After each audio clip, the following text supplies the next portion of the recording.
honestly, one of the best changes would be for teachers to start talking about neurodiversity more. I remember when I received my diagnosis, I had no idea what dyslexia was or ADHD was, other than the stereotypes that permeate our society that are incorrect. I think teachers can be the front lines of spreading that awareness about different diagnoses and debunking stereotypes or myths. There have been many classroom settings that I've been in where I have not necessarily felt included or seen or heard because teachers have not really set up that foundation in the classroom that all learners are welcome here, and that including neurodivergent students. Hello, welcome to Square Peg's podcast. In this podcast, we share first-hand experiences of neurodiverse graduate students and faculty members. I'm your sometimes guest host, Lexi Hain. And I'm the host, Arash Zaghi. Today, I'm really excited to talk to Ivy Kaidar. She is a senior student in a Bay Area high school, and she's also the director of a documentary movie, From Stigma to Strength, the Neurodiversity Project. This documentary has been already screened in multiple schools in the Bay Area and is already making an impact. Ivy has experience with ADHD and dyslexia and is a very strong advocate for neurodiverse students. Particularly, she's helping to dissolve the stigma around neurodiversity. I'm very excited about our conversation today with Ivy. Give it a listen.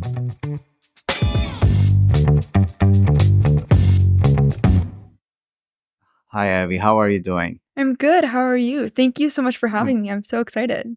Very good. Thank you very much for accepting our invitation. So, a shared friend of ours, Professor Fumika Haft, told me about you and shared the YouTube video that you made. And it was such a well-made video that I had to go back to her introductory email. I was like, was she a high school student? Or did I miss something? Or like she was in a high school? Like, no, she is a high school student. So amazing, impressive. So tell us about your video, your motivations for our audience. So we're going to include the link in the show note, but we want to hear it from you. Yeah, of course. It's called From Stigma to Strength, the Neurodiversity Project. I'm calling it a short-length documentary. I started creating this documentary about a year ago to the day.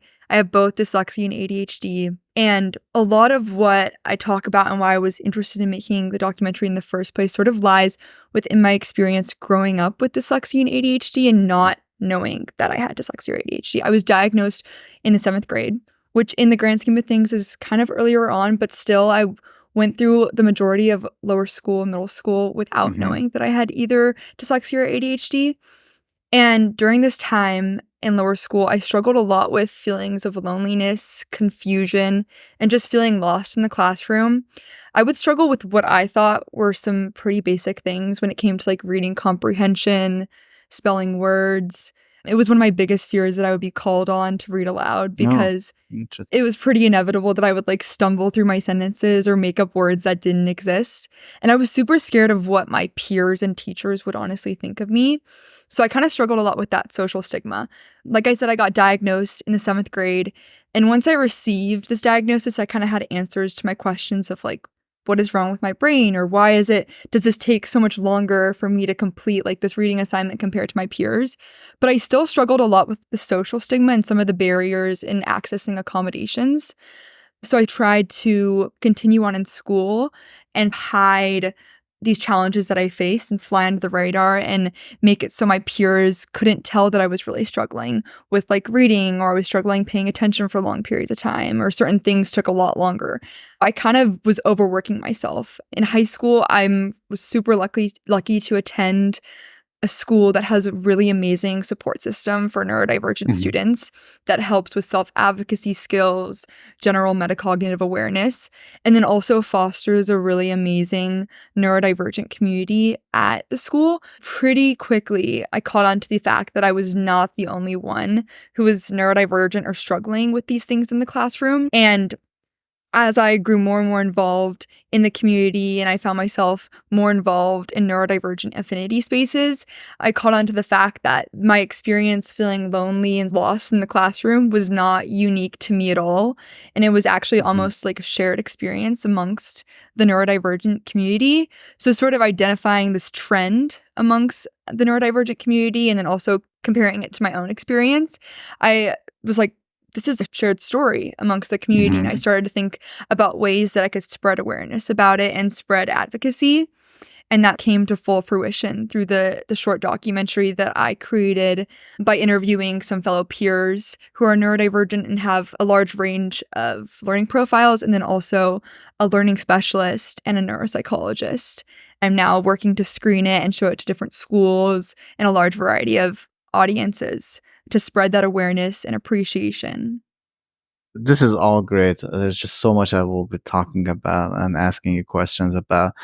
I have to tell you this though. I mean, I have to constantly remind myself that she's a high school student because like the way you articulate things, explain things definitely, I mean, doesn't look like it. So Thank you.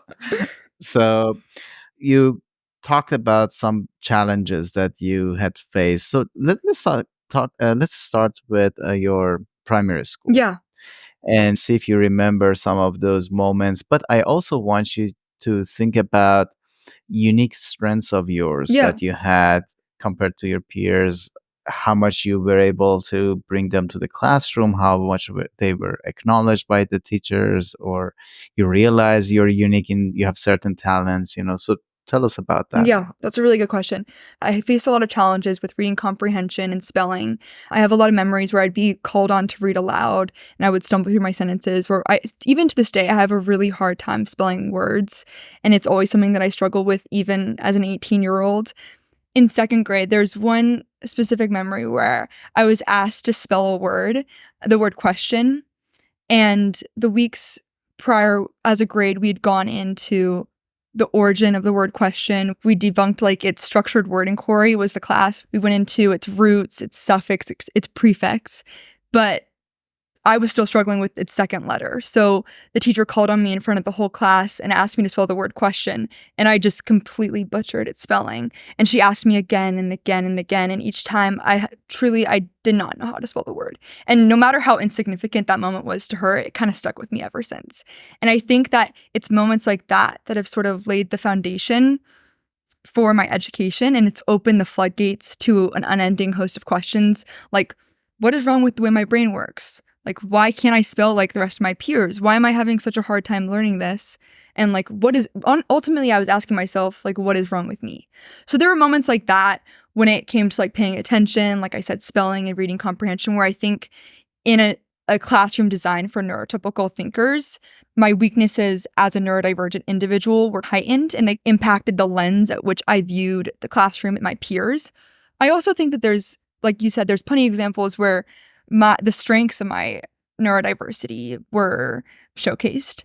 I truly believe my work ethic and my perseverance and persistence as a student is strongly rooted in my learning profile and having ADHD and dyslexia.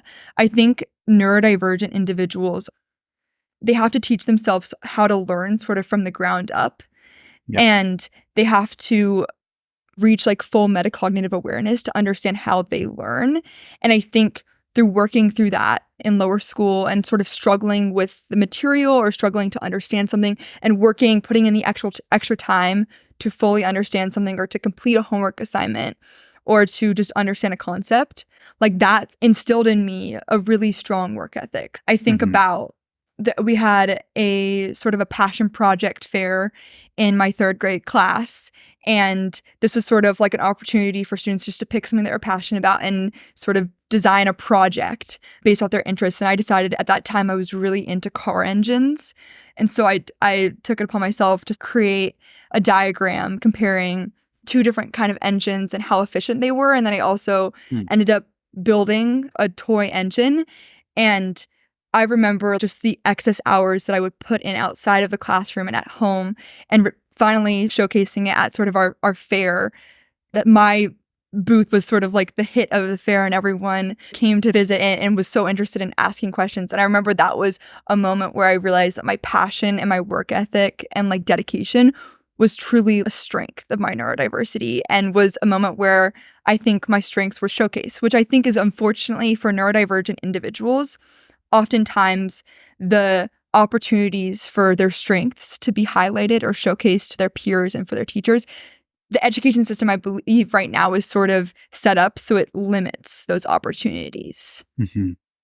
So this is very interesting. I'm happy. I was thinking if we should make an exception and talk to a guest that is not in grad school or is not like he or she doesn't have a kind of like PhD degree, or not, given the nature of the podcast and our mission.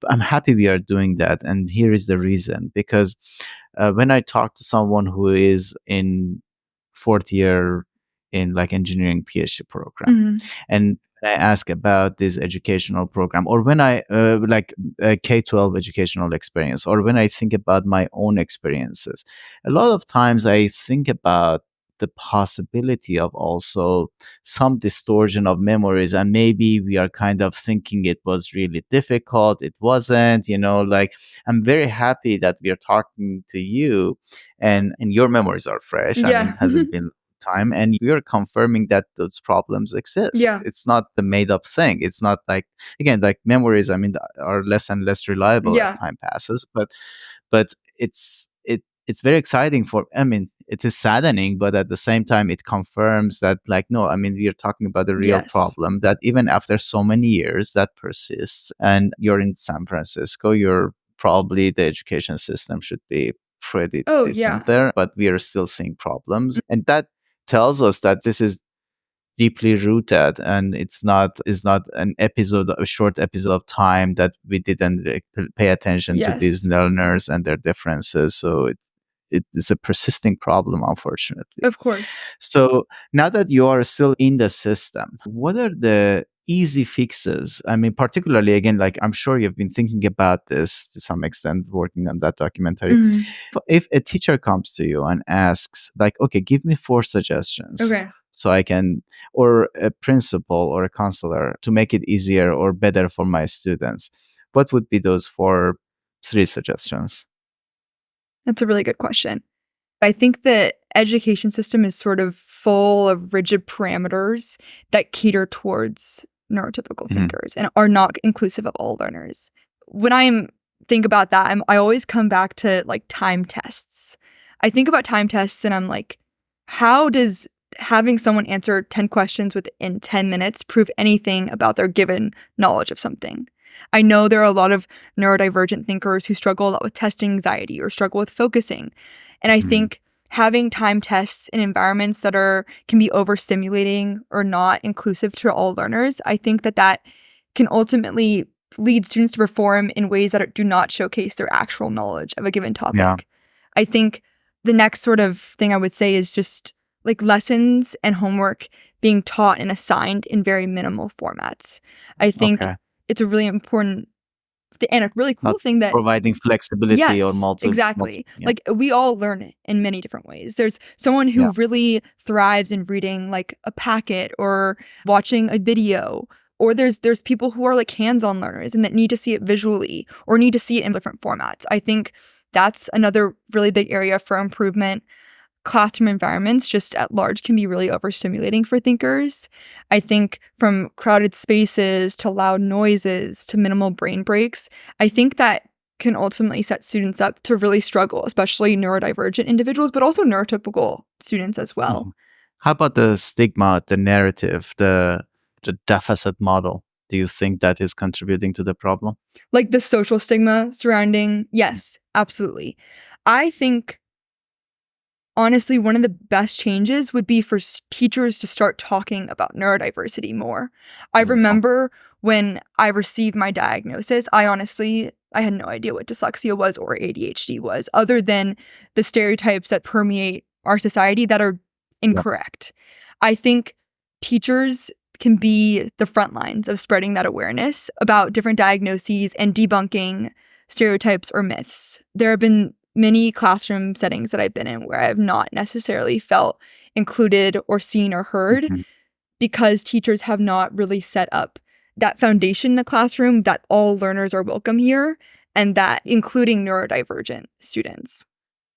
You're a wise person. Like what you were able to summarize on spot, we, after years of doing research on college students, we were able to get to these conclusions. I mean, that the format of the examinations, the flexibility that we offer to students, the setting and like the environment, and it's amazing how similar your ideas are to what our research based on data is showing essentially. I want to go back to your experiences, your high school, your experiences rather different. Yeah. And you feel, okay, tell us about that. What is being done differently? Yeah. I think I want to start off by saying, but I think that I've been extraordinarily fortunate in high school to attend a school that has this support for neurodivergent thinkers. We have something called the Learning Strategy Center that I think if I were to outline their goal, it would be to provide students with self-advocacy skills, metacognitive awareness, and then to debunk the stigma of neurodiversity, and then finally to also foster a neurodivergent community at our school. I went into high school, like I mentioned, feeling super lonely in my diagnosis, not having any self-advocacy skills, like honestly really scared to ask for help. And then also not clearly understanding what my strengths and weaknesses were and then how to use them to my advantage. At my school, we have a system where we help create our learning profiles and then we help present them and share them with our teachers. So through sitting down with the learning specialist at my school, I was able to fully flesh out my strengths, my cognitive strengths and weaknesses, and then also just like my personal strengths and weaknesses. The first year, you help create it and the learning specialist sends it out to your teachers. Then your sophomore year, you present it yourself. And then your junior and senior year, you update the learning profile and send it again to your teachers. And I think that 4-year process helps students reach complete metacognitive awareness, which I think not even just for neurodivergent thinkers, I think that's something that neurotypical learners can benefit from and is actually something that they're working on, I think, right now to try and have that be a part of the curriculum is like really diving deep into how your brain learns and thinks and then doing some reflecting about how you learn best. I think that sort of 4-year plan really set me up for success. And then also with that, the stigma that they helped debunk. I remember my first meeting with the learning specialist at my school. What she really instilled in me was that first, I was not alone and that there was nothing wrong with the way that my brain works. And I think being told those two things was game-changing for me because growing up in lower school and middle school, I really needed someone to tell me that. And having that sort of lay the foundation really allowed me to embrace my neurodiversity and play into my differences.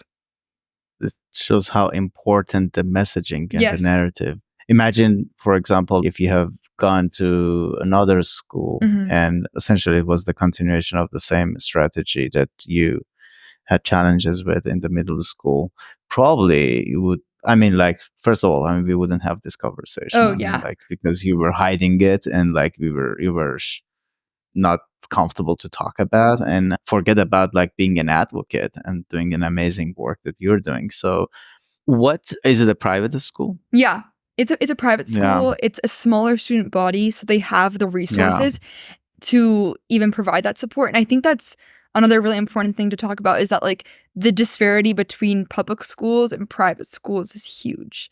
And I've talked with people who attend public schools and the support and just the level of help there is not the same. And that truly can impact, it has a direct impact on a student's performance in the classroom.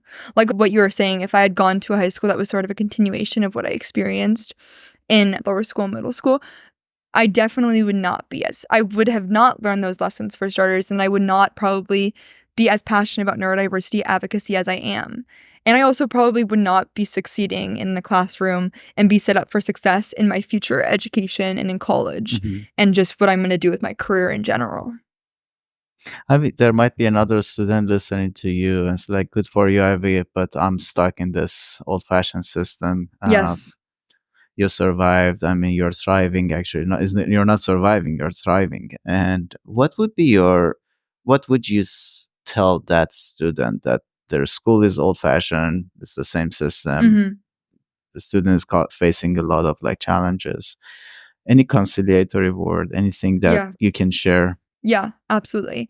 I think what I sort of said a little earlier on. First off, you are not alone and nothing is wrong with you or the way that your brain works and thinks. I think that that is a really important message to understand and to understand it fully. Neurodiversity is so, so common. I think it's like 1 in 5 people are neurodivergent. So no matter Mhm. how lonely you feel in the classroom, it's really important to remember that there are so many other students who think like you, who diverge from the general population, and that is completely okay. I think as a society, we tend to think different is wrong or bad. Yeah. I think that's in everything. And different is not wrong. Different is completely okay. Yes, it comes with strengths and weaknesses, and it Yeah. comes with a whole new set of barriers, but it is completely okay. I think what also goes hand in hand with that is, as a student, it is your right to understand what you are learning. I strongly believe that is your right. And I know that, Mhm. so if something isn't working for you in the classroom, if you're confused about something, if some system with your learning, you're not able to learn properly, don't be afraid to ask questions and ask for that help, because as a student, that is your right. Like, teachers are there to help you learn. If something is not working for your brain, if there's a rigid system that is not inclusive of someone who has a hard time paying attention for long periods of time or doesn't learn well through auditory input, that it is your right to advocate and ask for help. Mhm. I think also within systems that like a public school system that is not as forward thinking and supportive of neurodivergent individuals, I think it's important to self-advocate. Like I sort of said, I know it can be really scary. Mhm. And it's Mhm. still even scary for me. I would definitely say that I have really strong self-advocacy skills and I feel set up for success in the future. But it can still be a really scary thing to ask for help. But that is your right. And honestly, like, self-advocacy is going to help you learn and it's going to help you thrive. Mhm. I think being neurodivergent in a public education system that is catered towards neurotypical thinkers, self-advocacy is the number one important skill. Yeah. And it is your right. You And can it is ask. in graduate school. Also, Yes. we noticed it is so important because of the power dynamics that we have advisor advisee. I mean, a lot of students, they don't advocate for themselves. Yep. And that is very important also in Yes. graduate. In undergraduate, I mean, typically, I mean, there are systems that they are supposed to be supportive Mhm. and accommodations, things like that. But we don't have things like that to support students as effectively. So self-advocacy is one of the biggest things we Yes. noticed in our Mhm. research. I Yeah. really So agree. the fact that they should not feel that there is something wrong with them, that has been consistently our message, that Mhm. they need to realize that if they feel struggles, it's not that there is a problem with the way they think, perceive, No. communicate. It Yes. is just the way the system is designed and built Yes. is for a very narrow segment of population. Yes. And again, we use the many excuses that justify why the system is this way. I think there are things that we can do even with lack of resources to make the life like a little easier for students. But I mean, we need the voice of people like you, actually, for teachers to realize that there are things that can be done Yeah. without extra, like resources Mhm. or Even within a broken system, there are many steps that can be taken. so what is next for you? That is a really good question, and it's something that I'm figuring out myself still. I'm really excited that I'm like in the process of screening the documentary at schools across the Bay Area. Mhm. I've been able to reach a lot of student audiences, and especially How is the feedback you received so far? the feedback has been really, really awesome. One of my goals when I started this was to first help neurodivergent individuals feel seen and heard and not alone, but then to also spark conversations around neurodiversity, because I think we need to be talking about it far more than we are. And both of those things have happened thus far, which is really exciting. I've had screenings where we've been hosting Q&A after, and students have been vulnerable and sharing their own experiences and saying that they've experienced in other schools. At other schools, yes. Wow. And saying that they experienced the exact same thing and sort of opening up and being vulnerable about their diagnosis. I've also had students say, like, this is exactly what I experienced, and like I don't feel alone anymore, and I struggled a lot with feelings of loneliness. One piece of feedback that is really important to note with any sort of neurodiversity advocacy effort is that, and very relevant to my documentary and video, is that my documentary only includes interviews with 6 neurodivergent individuals. So just inherently, that's going to be a small part of the huge spectrum of neurodiversity. And while it sheds light on some of the general trends of neurodiversity and just the general experience at large, it's a very, very small part of it.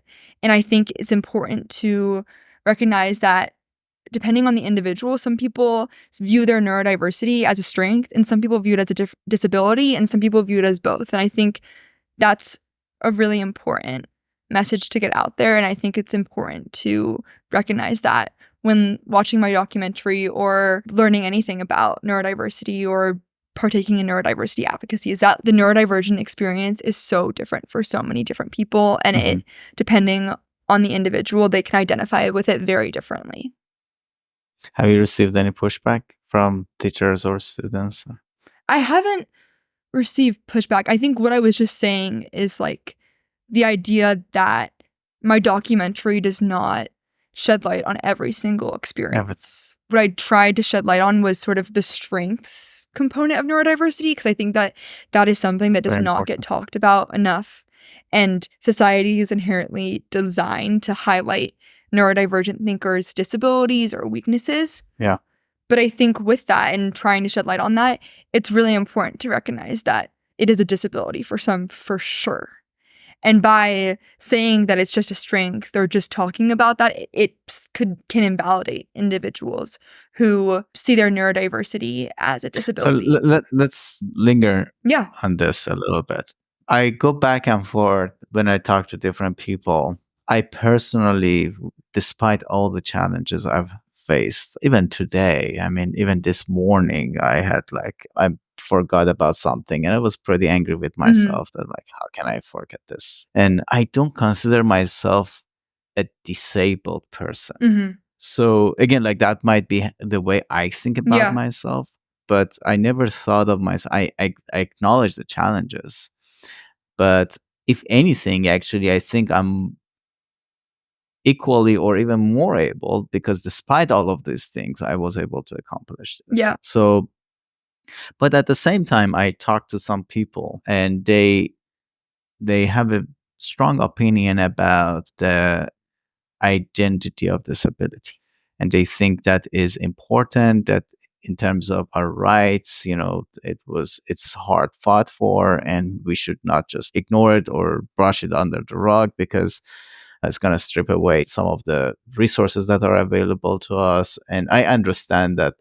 Tell me more. I mean, where you are. I mean, like I see you're acknowledging both views, but let's start with this. How you think of yourself in this spectrum? Yeah. I think honestly, I view myself very similar to what you just said about your own relationship with your neurodiversity. I very much so see being dyslexic and having ADHD, I sort of view that as a strength or something that actually gives me an advantage over neurotypical thinkers. I think that growing up with both of these diagnoses, it instilled in me a persistence and perseverance and really strong resilience also. Yeah, and resilience. And I think that has allowed me to use the strengths of my neurodiversity for sure. I think there are definitely times where I feel like my weaknesses are highlighted and I struggle a lot. But I think overall, I would agree with what you said. In those moments, do you ever think that there is something wrong with me? Or it's just like, oh, this is me again. I mean, like, you know what I mean? So Yeah. that type of. I think I've learned to switch my thinking. I did when I was younger. I'd be like, okay, what is wrong with me? There's something wrong with me. Now I've learned to be like, okay, this is the way my brain works. There's nothing I can really change about it. Sometimes it sucks, but like it's because I'm dyslexic, because I'm neurodivergent, I have so many other strengths in my wheelhouse that I would just simply not have if I was neurotypical. So I think it's sort of that process of switching my mind from what is wrong with me to I'm different and that's okay. Yeah. And when you encounter people that they have a strong opinion about that disability identity, what is your reaction? You just acknowledge that what's your reaction? That's a really good question. I think for individuals who strongly identify with their neurodivergent identity being a disability, I think that is evidently entirely their right. And it's not my position to tell them how they can and can't feel. Because standing here and doing the neurodiversity advocacy work that I'm doing, I want to acknowledge that I am on the spectrum of neurodiversity. I'm very fortunate to be on the spectrum of neurodiversity who can say that certain things are strength of mine or certain things actually put me at an advantage. And that is not the case for everyone. I also think that the way that society is set up, there's a lot more stigma regarding different diagnoses. Depending on what your learning profile is, you can encounter a lot more stigma than others and a lot more barriers within the education system and just in society at large. For individuals who identify strongly that they are disabled, my response is just like, that is your right and that is completely valid. And I see that because that I think is a fair response. I think everyone is entitled to how they identify with their neurodivergent identity. Yeah. I completely agree with you. Although, I mean, like you will see later on, you cannot, at the individual basis, I 100% agree with you. I think that is how it's supposed to be. Because we have no right to tell a person how you need to think about yourself. Mm-hmm. But you will see some advocacy work that is being done through the lens of disability. And that, in my opinion, that is not helping with the stigma, social stigma around this thing. Again, like I don't have it. I'm just like putting it out there you to be aware of, moving forward. Because, for example, like we have the departments of special education under like schools of education or colleges of education. And forever, they have been looking at this as disability, special programs. I mean, like all of those things. I'm not saying that they're not helping. They absolutely are helping students. They're supporting that a lot of things that we have today that even allowed you to finish your middle school and high school. Actually, it is the fruit of their work. So we acknowledge that. Maybe 50 years ago, you and I weren't able to finish even our K-12 school education. Forget about anything after that. But at the same time, that's a lens that is not helping with the sense of belonging. I wish I had a better answer, but this is something that I've been thinking about a lot. And if you ask me, I think the only way to really solve this problem fundamentally is to move away from the deficit narrative and truly adopt this diversity lens. So it's not about strengths. It's not that we are superhuman. I mean, you're definitely a capable, super smart person. I mean, but it's not that. We are on one spectrum or another. I mean, no matter what, our brains are not similar. And that is how it is supposed to be. And we have to work together, and we are supposed to work together. We are supposed to complete each other. We have to have complementary roles. So we are not supposed to all think the same way, act the same way, answer the question the same way, performing the exam the same way. That defies the whole purpose of evolution of humans.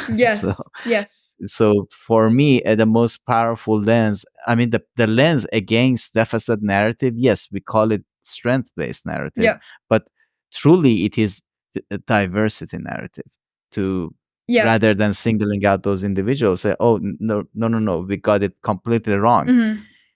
We are supposed to be different, and then work together Yes. to come up with those holistic creative Yes. solutions. I agree.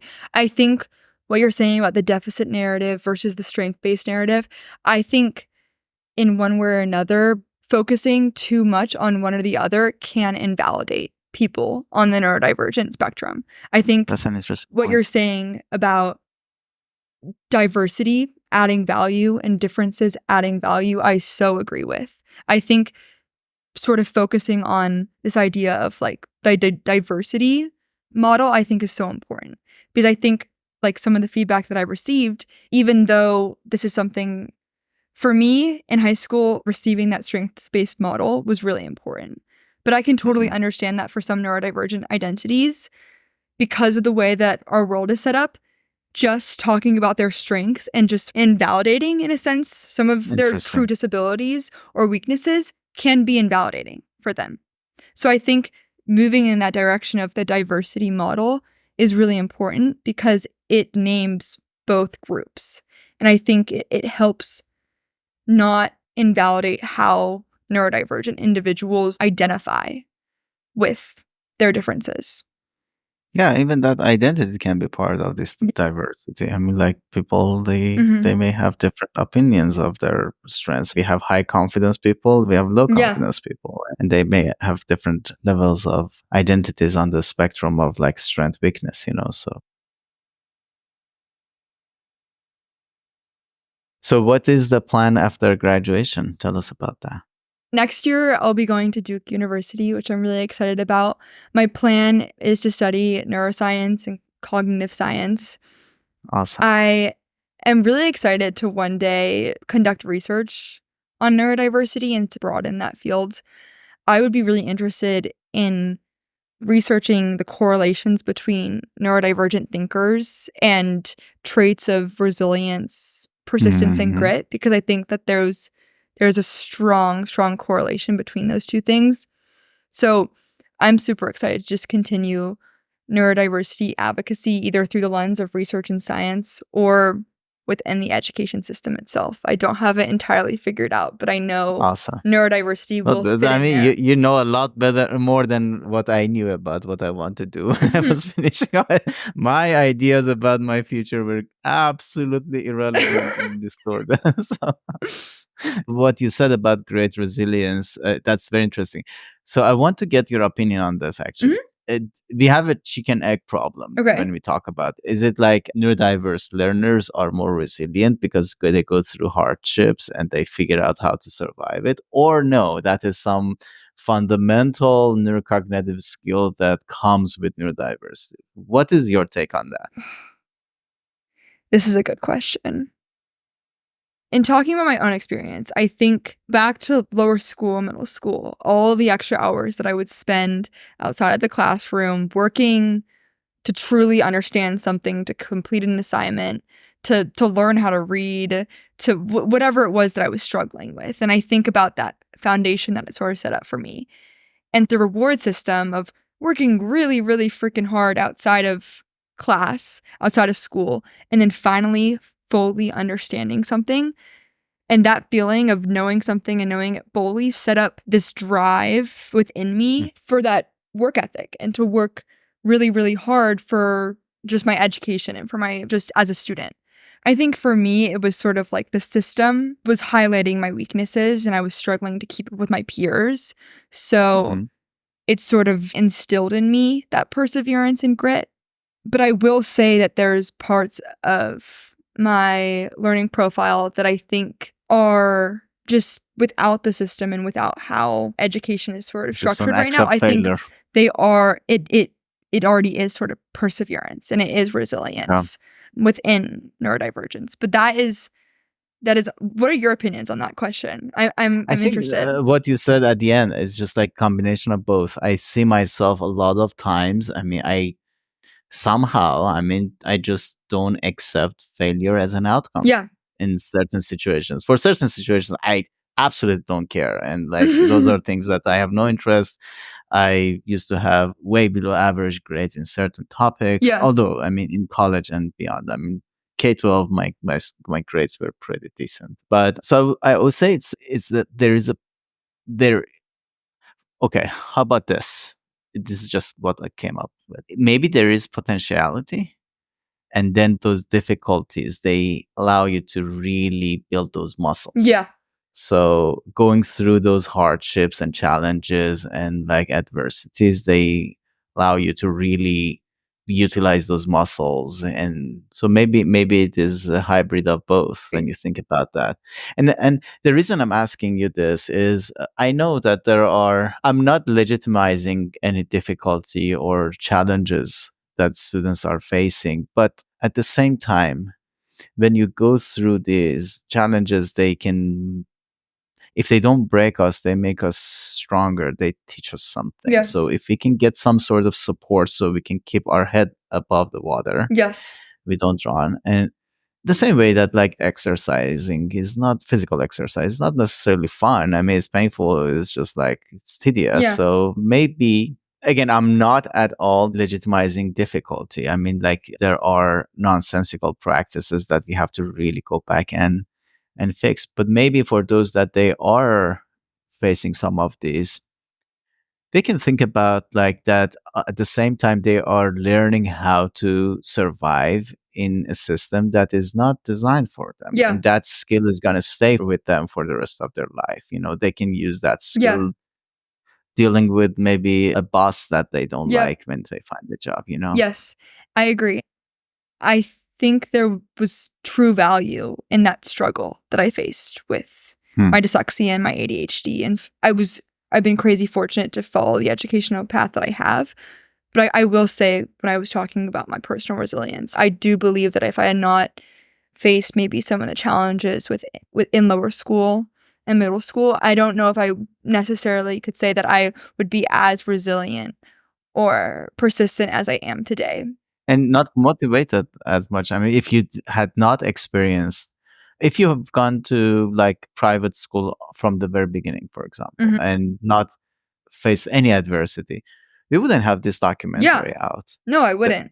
So yeah. So that's the truth of life, that these challenges, there's silver lining also that we can, but again, Exactly. it shouldn't be to a point that it causes mental health issues for students or completely. Yeah, which I think, unfortunately, is what it's causing for many students. One question about mental health. What is your idea? What is feeding into this? I mean, is it really social media, you think? For students just in general? Your for neurodivergent? Your age. No, particular neurodivergent, but in general. In general. I think social media is a big part. I think just the notion of comparing yourself to others. I think for neurodivergent students, that was a big source of like my shame and embarrassment in the classroom. Tell us about that. Yeah. Tell us about would be in class, like I talked about reading out loud. There were a lot of times when teachers would be like, okay, we're going to read this book. Let's go around the circle and read out loud. You'll take a turn reading the page.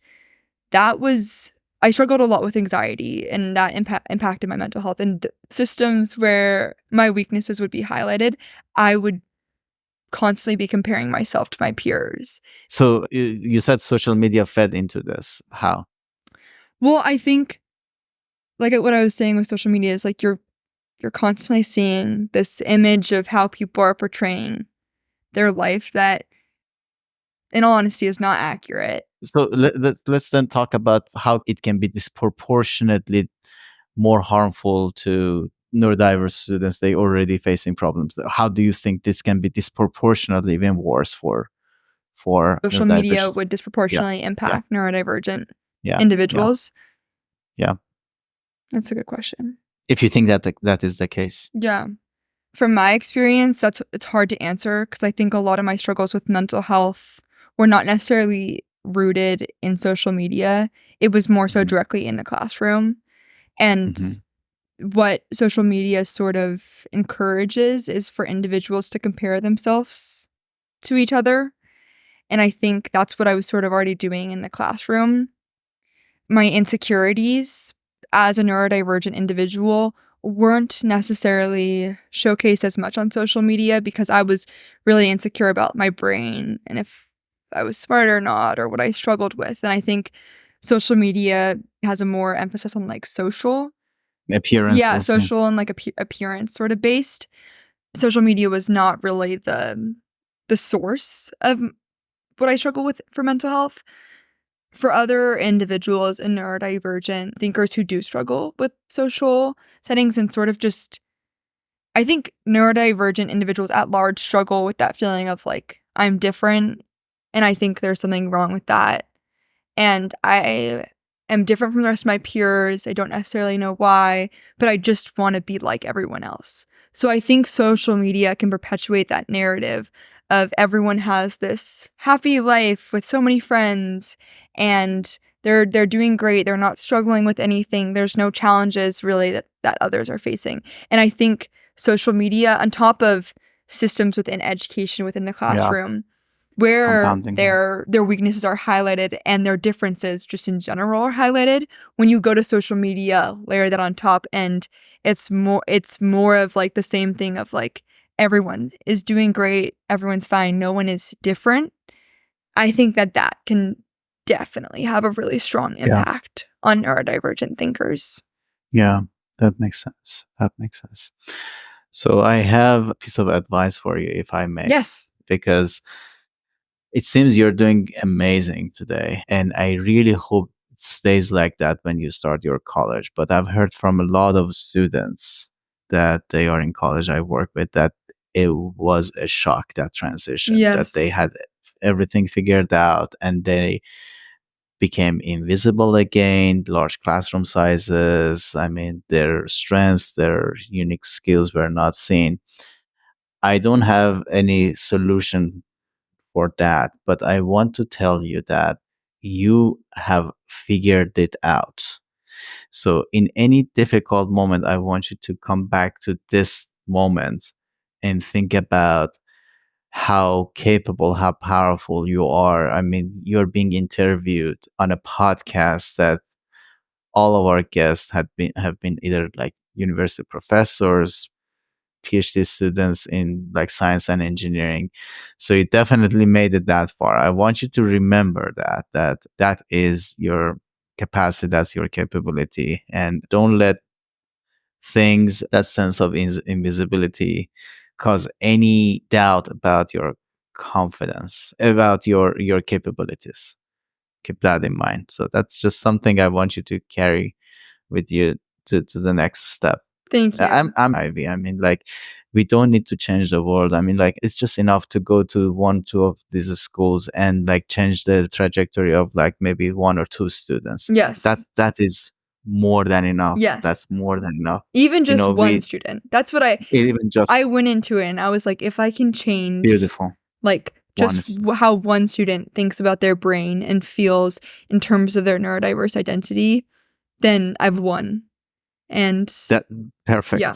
Keep that attitude, because that's exactly what I've learned. Again, like we're ambitious people and like we think what we're doing is going to change the world. But like, you know, nowadays when I go to middle schools or like I talk to students in classes, not my kind of technical classes, I do presentations. In the background, my objective is just to touch one student's heart. That's it. One person. Yeah. It doesn't mean if 150 are listening to me. Just one. Exactly. Awesome. I really enjoyed this conversation and I wish you the best, and let's stay in touch for sure. Our paths will cross again. Yes, sure. I hope so. Thank you so much for having me on your podcast. I really enjoyed this conversation. Also, I'm going to be thinking about all these things for a long time. Thank you. Thank you for listening to Square Pegs. We hope you enjoyed this episode. Our podcast aims to raise awareness around neurodiversity, advocating for inclusive educational methods, and enhancing belonging for all students. We would love to hear your feedback. Leave a review on Apple Podcasts and share your biggest takeaways from this episode. Your reviews and feedback helps us improve. You can also leave us a message at squarepegspodcast.com, and we might feature it on the show. Thank you for being a part of the SquarePegs community.